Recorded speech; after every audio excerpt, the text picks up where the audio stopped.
So let's start off by looking at amazing stories out of nature.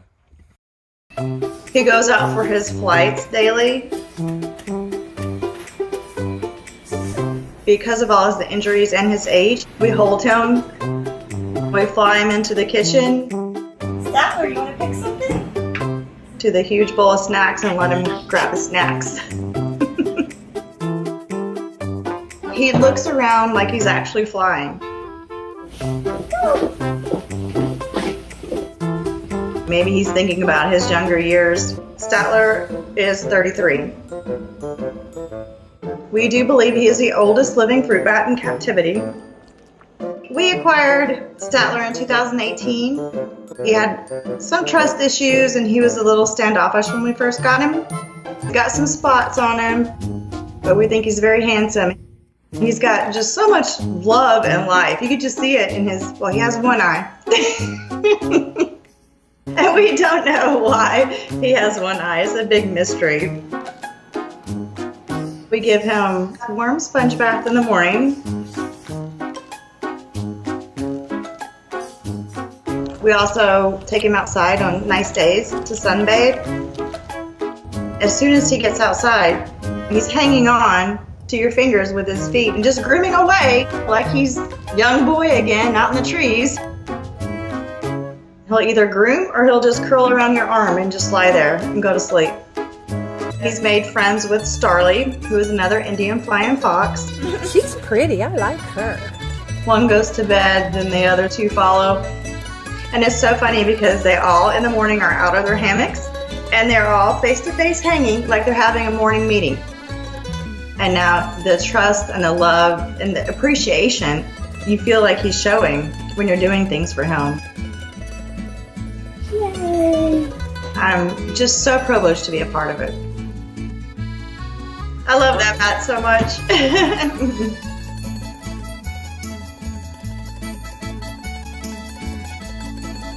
Just come back from a rescue. We picked up Mr. Forrest here. So he was called in by Colin. Colin found him low in his grevilleas this morning.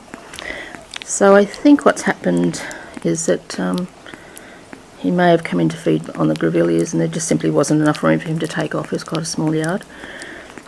See if you like another bit of none. There's always room for banana. There's always room for banana. So he'll be in care for a little while. He's got no injuries. There's nothing at all I can find on him. Everything's working well. So he'll have a little holiday in care until we're sure that he's not concussed or that there's no issues. And you can go home.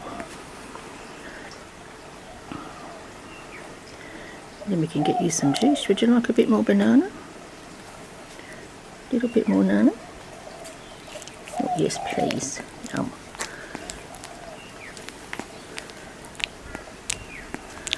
Alright, we'll go and put him into some bed rest if he'll stay there. Good boy, Mr. Forrest. The driest corners of the world may sometimes seem devoid of life and empty, but the world's deserts are far from deserted. Even the driest places on Earth can harbour plant life that is highly evolved and incredibly adapted to survive extreme drought. These plants, the world's cacti and succulents, are masters of survival and can flourish where other plants cannot hope to grow. The word cactus usually conjures up this image, the giant saguaro cactus, which can grow over 12 meters tall. But there are at least 1,750 other species of cacti that come in all shapes and sizes, including species that grow as epiphytes and others that grow climbing in forests.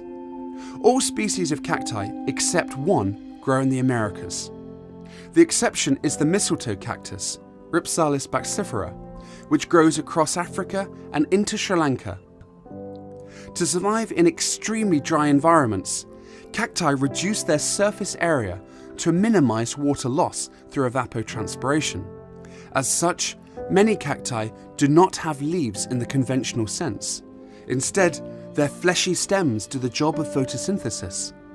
The stems are often swollen and store water efficiently. By being so much more water efficient than regular plants, helps cacti survive extreme drought. They come in all shapes and sizes. Many are column-shaped, or barrel-shaped, or spherical. Cacti actively defend the precious waters which they store, for many desert herbivores would love to make a meal of them. Many cacti, as well as many other groups of succulents, are defended with ferocious spines. These spines can be extremely variable. Some are rigid and robust, others are as fine as needles, while yet others are woolly and irritant, or hidden amongst woolly fibres. Some cacti are so heavily defended that it's hard to imagine any animal being able to overcome the spines. Not all cacti have ferocious spines. Some are spineless and others have soft spines. This one is called the monkey's tail cactus, and its spines are as soft as hair, so you can stroke it just like you would a monkey's tail. Since desert environments often have few pollinators, many cacti produce stunning flowers to attract the few insects that are present. Though cacti almost exclusively occur in the Americas, there are countless similar but unrelated groups of plants that are also adapted to survive in dry conditions. Many such plants also have swollen stems that store water. These succulent plants come in an even greater range of shapes, colours and sizes than cacti. Some are intricate, while others are enormous, such as this euphorbia from Namibia, which has evolved independently but along essentially the exact same lines as the saguaro cactus, and has similarly large, column-shaped stems and spikes. Many succulent plants have beautiful coloration, often in delicate pastel shades. Some have adapted to survive drought in even more extreme ways than cacti. The stone plant, lithops, be perfectly camouflaged like a stone, to hide from sight rather than to defend itself with spines. The window plant, Fenestraria, goes a step further and often grows underground, except for the tops of its chunky leaves that have transparent, window-like areas of clear tissue. These windows allow light to pass through the leaf, enabling photosynthesis out of harm's way below ground, where it's cooler. Have you guys seen what it looks like when lions feed? Like mothers and daughters and fathers and sons fight like there's no tomorrow. Looks like some families when there's conflict. But anyway, look at feeding lions. Quite a frenzy.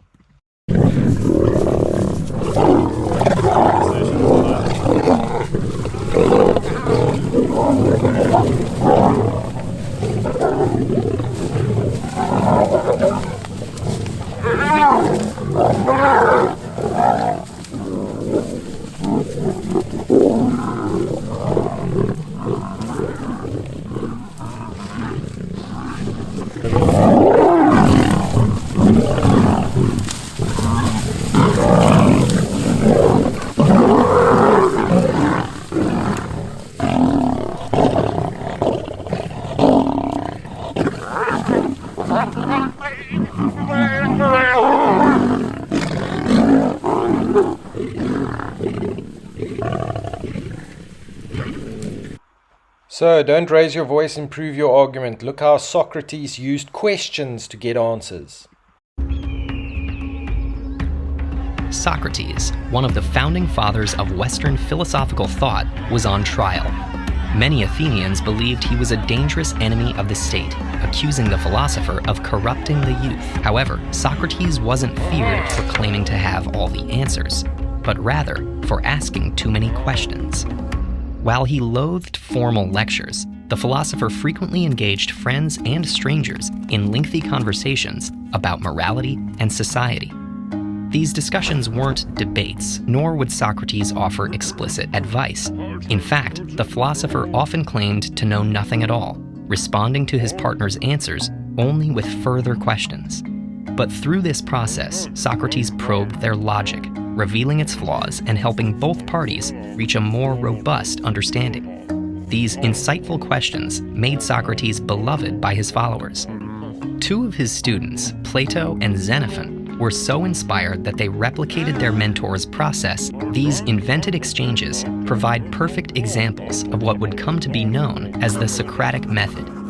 In one of these fabricated dialogues, Socrates is conversing with a young man named Euthydemus, who is confident that he understands the nature of justice and injustice.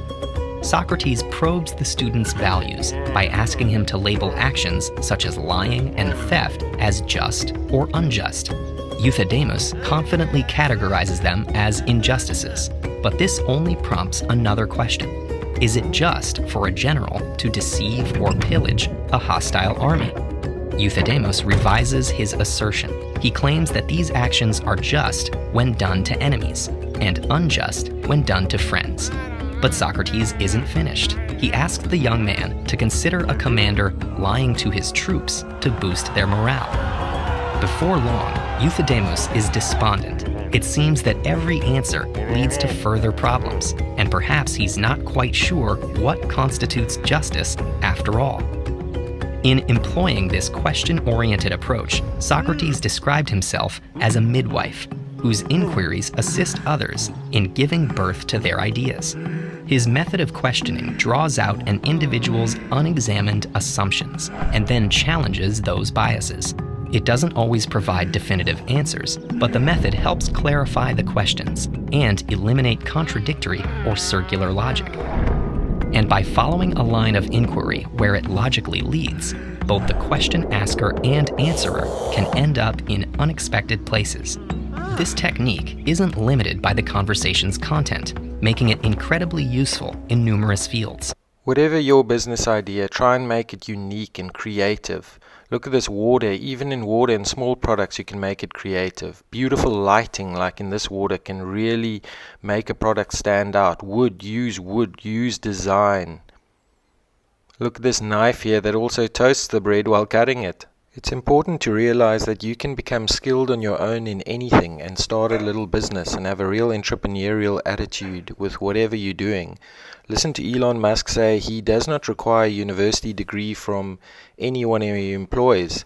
It's good to have a university degree and it can show work ethic, but it is not necessary. You can do great things.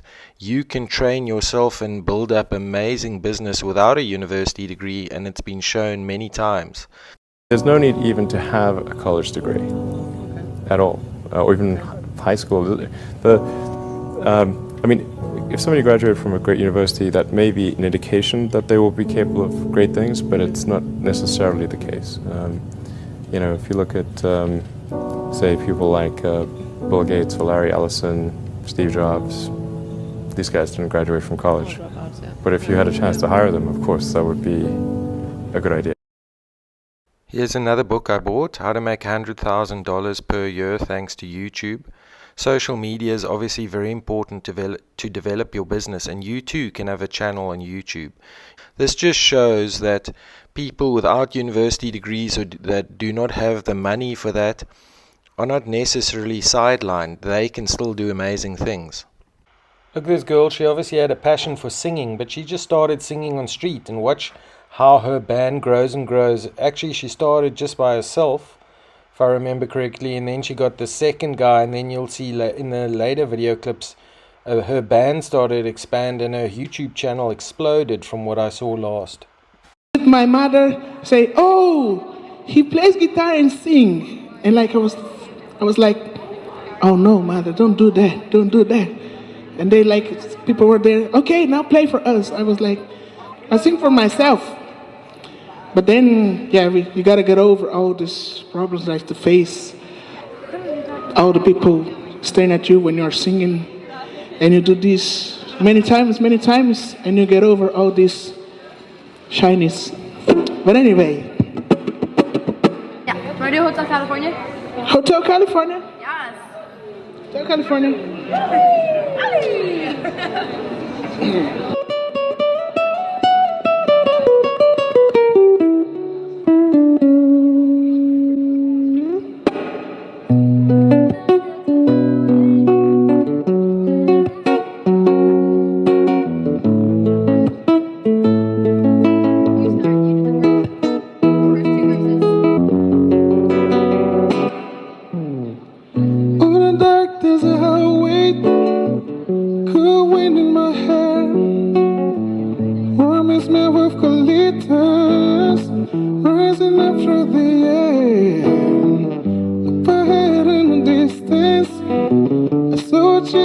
light.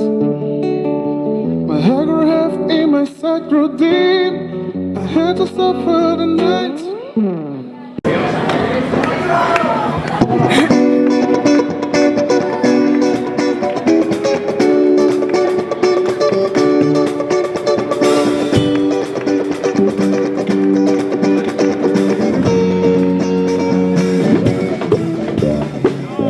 I remember when there was something so pleasant about that place. Sleeping your emotions that I let go in so much space.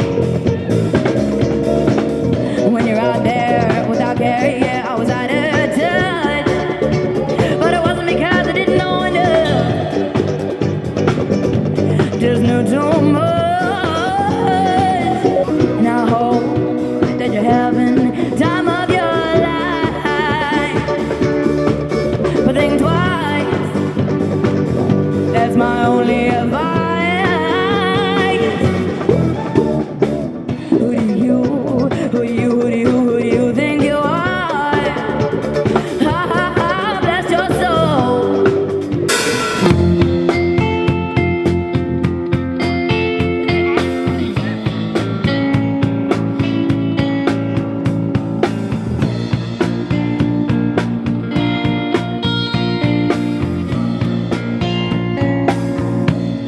When you were here before, couldn't look you in the eye, just like an angel. Skin makes me cry, clothes like a feather in a beautiful world. Okay, a bit about science, guys. How is it possible that a boat can sail faster than the wind that pushes it? How is it even possible for a boat to sail faster than the wind, let alone 2 to 3 times faster, like this AC-72 of the 34th America's Cup? That's exactly what we're going to find out in this video. Early sailing ships looked like this, and pretty much used their sails as big parachute-like drag devices to pull themselves along in the same direction as the wind. This isn't very efficient, and it's also impossible for any boat like this to sail faster than the wind. This is because, as the boat accelerates, the wind effectively disappears as the boat catches up to it. Another way to look at it is to imagine this red puck as the boat and the force of the wind on the sails as this metal rod. Here, the wind is pushing the boat at the exact same speed as it's moving, but you can see there is simply no way for a boat like this to sail faster than the wind. Instead, modern sailing boats work much more like airplanes, which use their wings to generate lift. Except on a boat, the wings are oriented vertically instead of horizontally. One wing is the sails in the air, and the other is the daggerboard or keel in the water, also called a foil, which is short for hydrofoil. The foil produces just as much lift as the sail, even though it's much smaller, and that's because water is 800 times denser than air. This modern sail looks much more like a streamlined airplane wing than a baggy parachute. It also generates lift in the exact same way.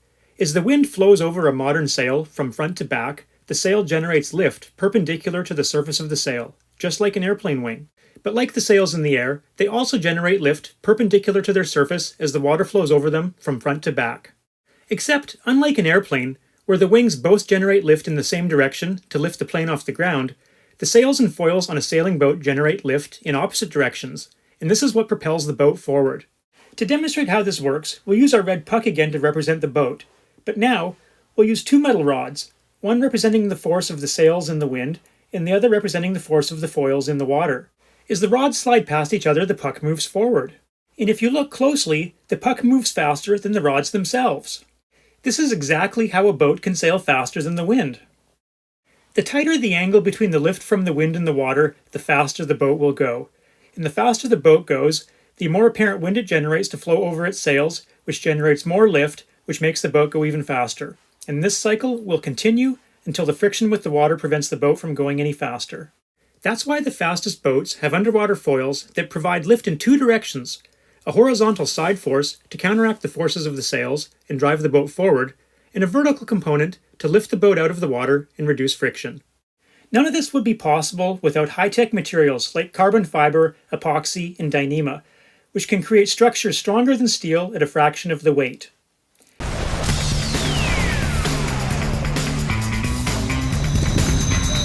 I don't know if you can hear that, but it sounds like they're literally cutting through the water. And with those hydrofoils underneath, they kind of are. The boats are so efficient and so powerful, they can do 4 times the speed of the wind. It's unbelievable. Who's fastest to Mark 1? The boats are up and foiling. This is SailGP, a high-speed, high-impact race featuring the world's most advanced hydrofoil sailboats.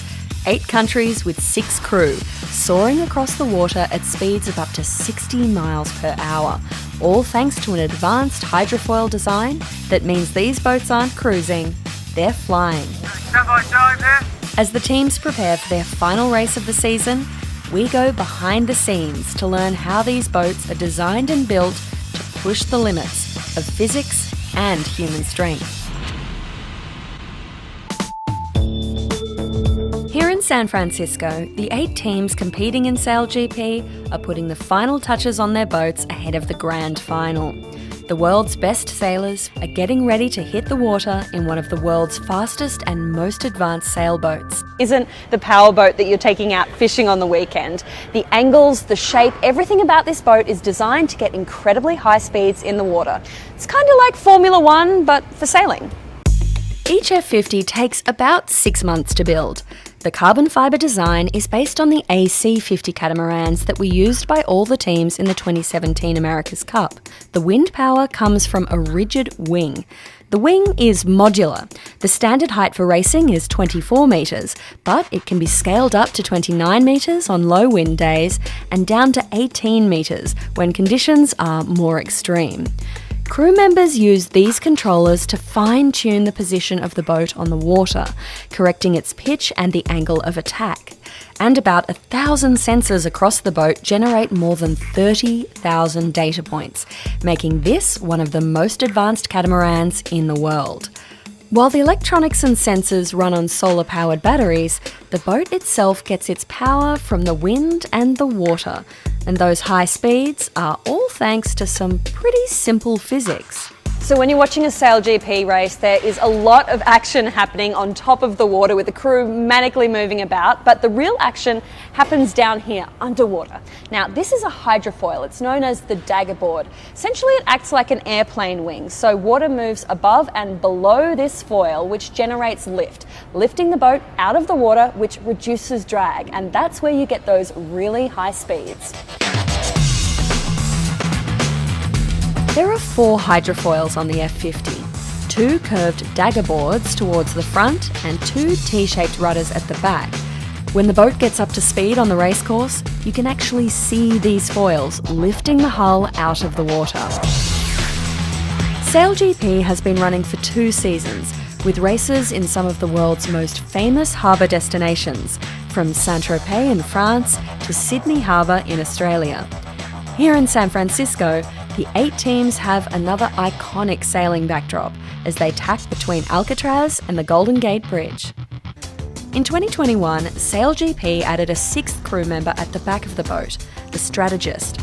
On Team USA, that strategist seat is crewed by 18-year-old CJ Perez. Being in the 6th position or the strategist position, you're doing multiple things. So while all of the other roles, they're being super focused on, either driving or controlling the rake of the foils, you need one person to really keep your eyes outside of the boat.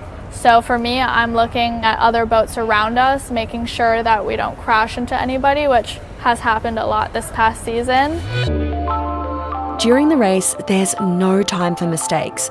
The crew communicate on headsets so they can hear each other over the roar of the wind. All the buttons have raised surfaces so they can feel the controls without taking their eyes off the race. The crew has to work in unison, making split-second decisions while they fly through the water at 50 or 60 miles an hour.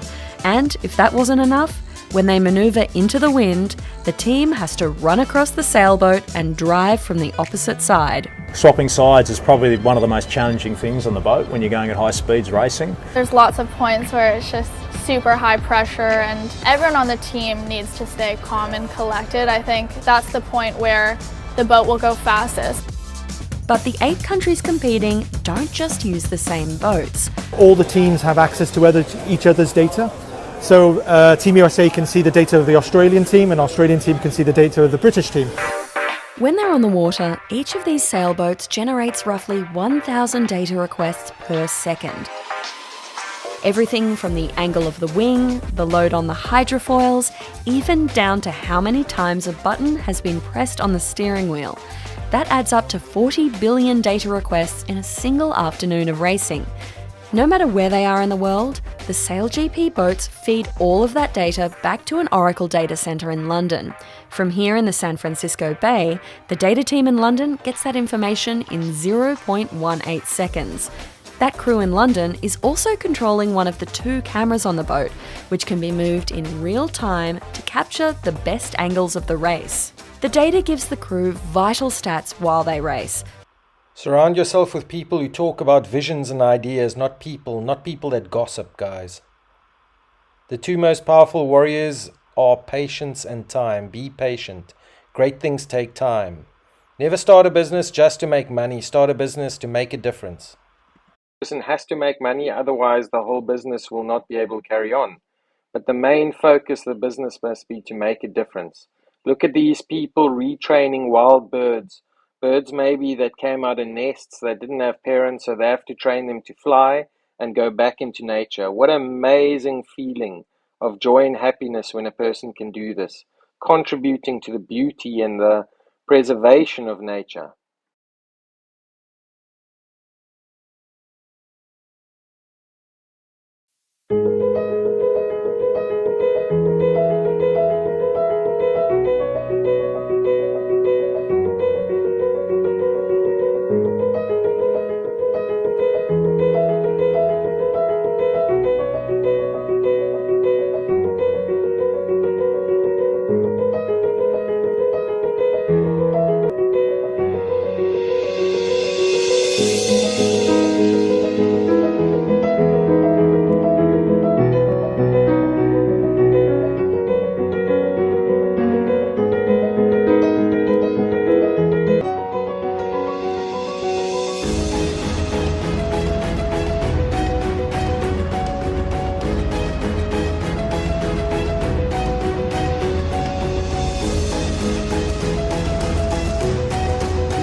Okay, and to end off with, the life in front of you is far more important than the life behind you.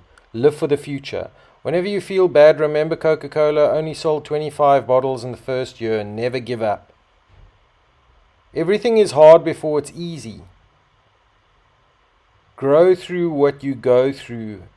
Mistakes and challenges develop you. There's a blessing in the storm. Learn through tough times. If you're tired, learn to rest, not quit. Don't quit, rest.